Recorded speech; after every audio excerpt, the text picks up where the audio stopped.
안녕하세요. 주린이 그림 일기 엉클 케빈입니다. 오늘도 인터루트 시리즈에 대해서 이야기 드리려고 합니다. 책의 제목은 스킨 인 더 게임이고 나심 탈레비 쓴 인서트 시스템의 마지막 편입니다.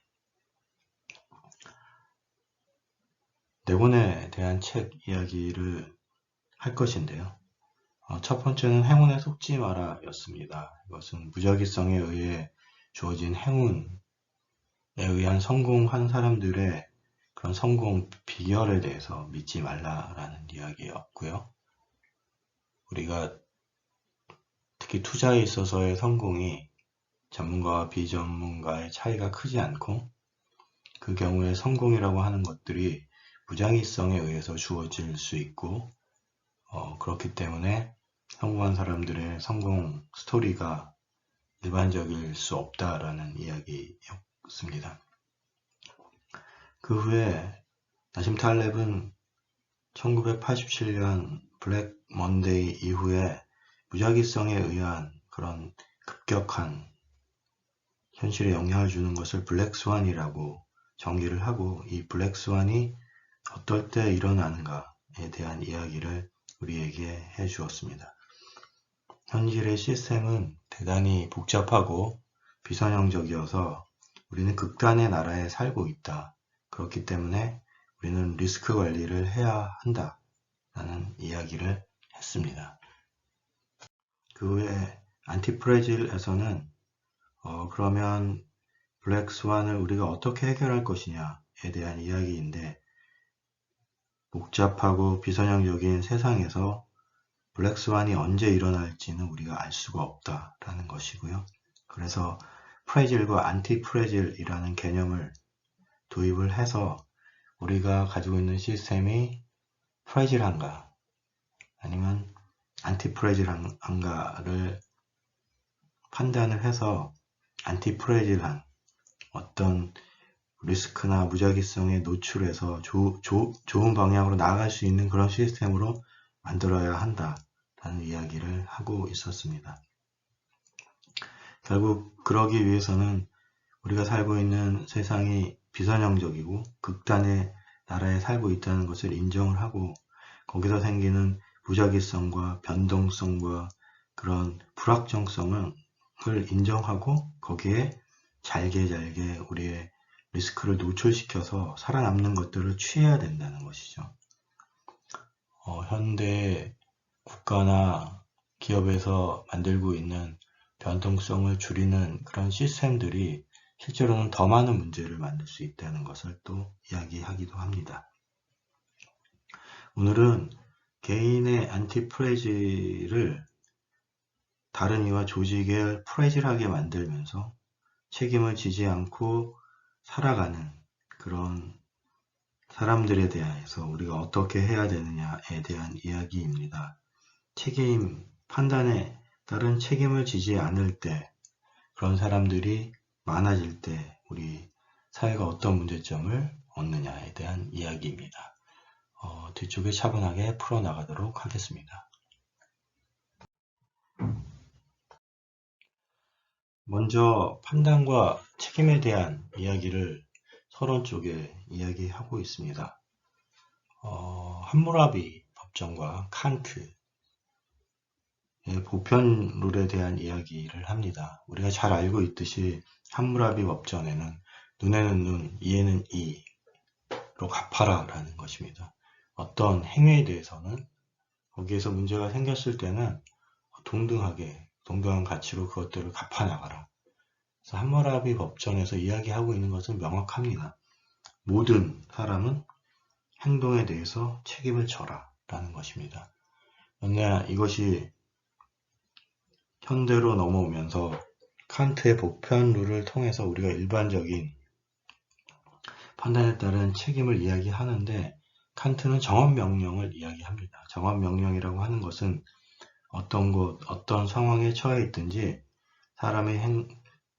모든 사람의 보편적인 사람의 행동과 비교해서 판단될 수 있는 그런 행동을 취해라 라는 말입니다. 말 되게 어렵죠. 네, 되게 멋있는 말이지만 되게 모호하고 나심 탈렙의 경우는 심지어 끔찍하다라고까지 이야기하고 있습니다. 나심 탈렙의 이야기는 이것을 대단히 일반화하고 있고 모든 곳, 어떤 상황에서 또 모든 사람이 할 수 있는 행동을 하라라는 것인데 실제로 우리는 그렇지 않다라는 것이죠. 우리는 우리가 처해 있는 장소나 상황에 따라서 적당한 행동을 해왔고 그렇게 해야 한다는 것이죠. 범위가 개인의 문제냐, 가정의 문제냐, 아니면 직장의 문제냐, 아니면 전 세계적인 문제냐, 이것이 10명에게 영향을 주는 문제냐, 전 인류에게 영향을 주는 것이냐, 다음 세대에까지 영향을 주는 것이냐, 그 다음에 이 문제가 감정적인 것이냐, 아니면 논리적이고 이상적인 것이냐에 따라서 실제로 취해야 되는 행동이 다르다는 것이죠. 특히 이런 탄태 보편율이 문제가 되는 것은 이런 경우에 모호한 경우에는 실제로 빠져나갈 수 있는 그런 구멍들이 보이고 실제로 그런 것들을 이용을 하는 사이코패스들이 있을 수 있다는 것이고 이런 사람들이 늘어나면 실제로 시스템 전체를 어렵게 만들 수 있다라는 것을 주장을 하고 있습니다. 근대 이후에 이런 보편율이라고 하는 것이 실제로 반대로 많은 문제를 만들 수 있다라는 것을 주장하고 있습니다. 사회가 발달함에 따라서 모든 일들이 세분화되고 있습니다. 그래서 사회 곳곳에 대리인들이 있죠. 그렇게 되다 보니까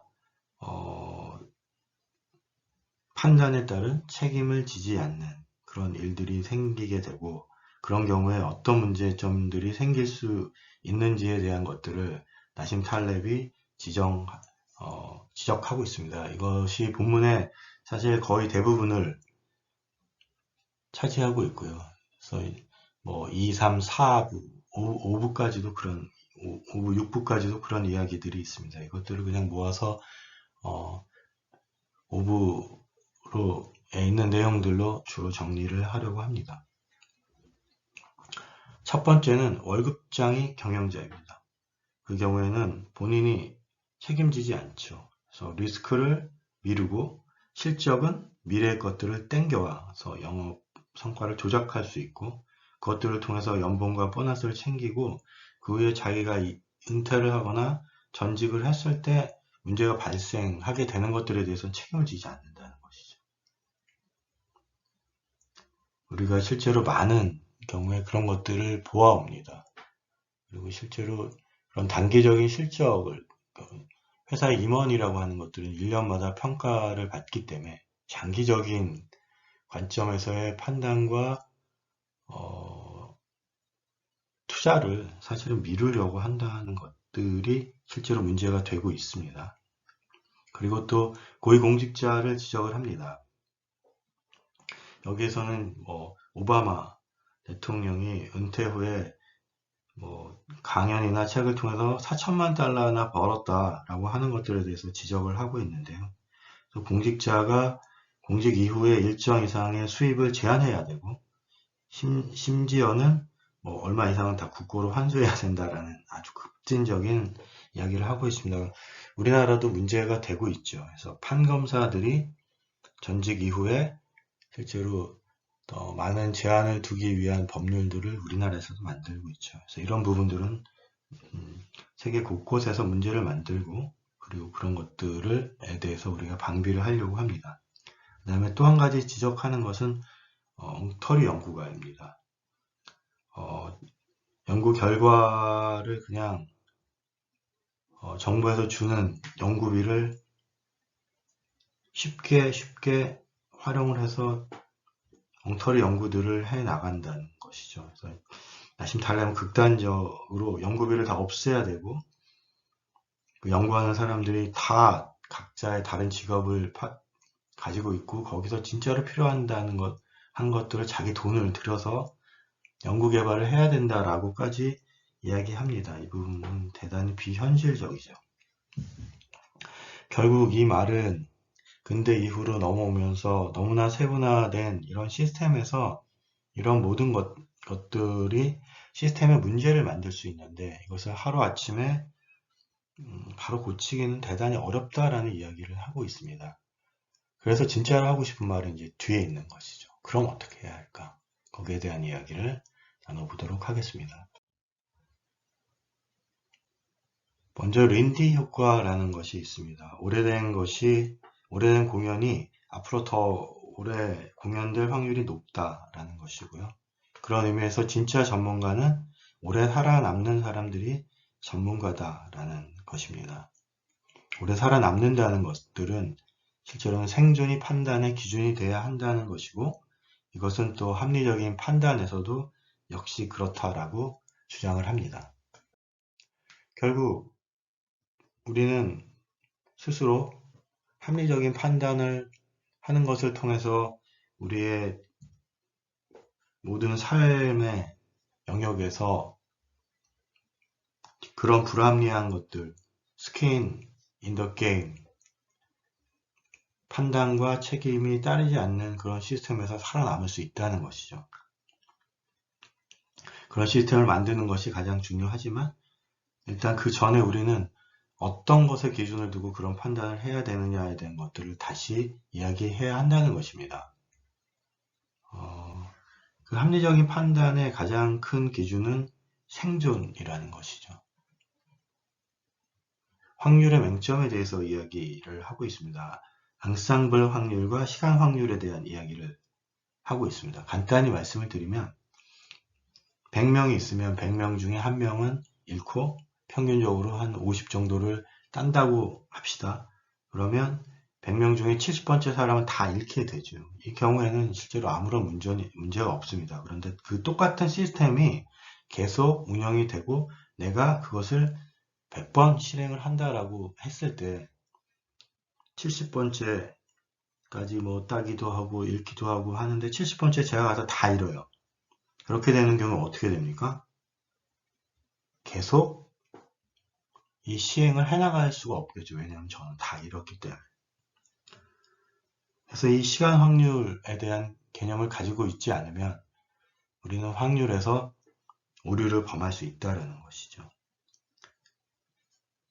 우리가 전체적인 확률에선 이득을 얻을 수 있지만 단 한 번의 시행에서 모든 것을 잃을 수 있는 그런 테일 리스크가 존재하는 그런 시스템에 우리가 시행을 해서는 안 된다는 이야기를 하고 있습니다. 결국은 바벨 전략, 생존을 위한 바벨 전략으로 돌아가게 됩니다. 결국 투자에 있어서는 90%는 안전한 곳에 놓고 10%는 리스크가 잃을 수도 있는 그런 리스크가 있는 곳에 투자를 해서 전체적인 투자를 맞춰야 된다는 이야기입니다. 그래서 테일 리스크, 모든 것을 잃을 수 있는 그런 리스크를 감수해야 한다고 이야기하는 사람들은 책임을 지지 않는 사람이라는 것이죠. 그런 사람들이 있는 시스템, 그런 사람들이 있는 영역은 대단히 위험하다는 것이고 우리는 책임을 지는 사람과 책임을 지지 않는 사람을 그런 식으로 판단을 할 수 있다라고 이야기합니다. 네, 정리하도록 하겠습니다. 스킨 인 더 게임은 판단에 책임을 지는 시스템을 만들어야 한다.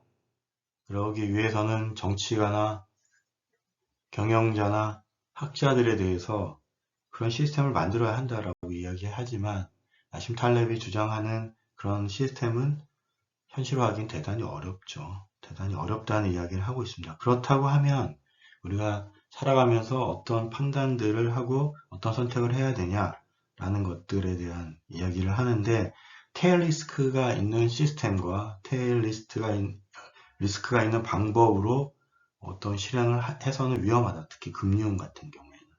그래서 생존이 최우선이 된다라는 이야기를 하고 있고요. 이것을 끝으로 사실은 굉장히 많은 문제점을 오픈하고 있습니다. 그런 시스템을 만들어야 된다. 그리고 나심 탈렙이 주장을 했지만 그건 실제로 현실화되긴 대단히 어렵다. 그러면 어떻게 그런 영속 가능한 그런 시스템을 만들어 갈까 하는 것들은 여전히 숙제로 남는다고 할 수 있겠습니다. 네, 끝까지 들어주셔서 감사합니다.